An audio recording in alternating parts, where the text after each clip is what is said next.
Every night, the steam on my bathroom mirror bore a cryptic message, like an eerie prelude to the day that lay ahead. At first, it was harmless enough, predicting mundane events, a spilled cup of coffee, a delayed train. But as the messages grew more specific, detailing conversations I hadn't yet had or encounters with strangers, a creeping unease settled in.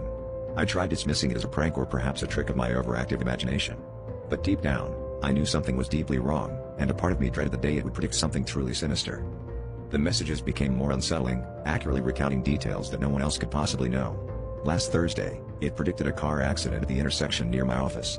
I laughed it off until I heard the screeching tires and crunch of metal, the scene playing out exactly as described. The fear settled into my bones, but I still couldn't bring myself to ignore the mirror.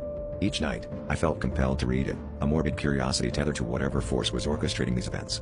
I started to wonder if the mirror was showing me a future I could change or one I was doomed to fulfill.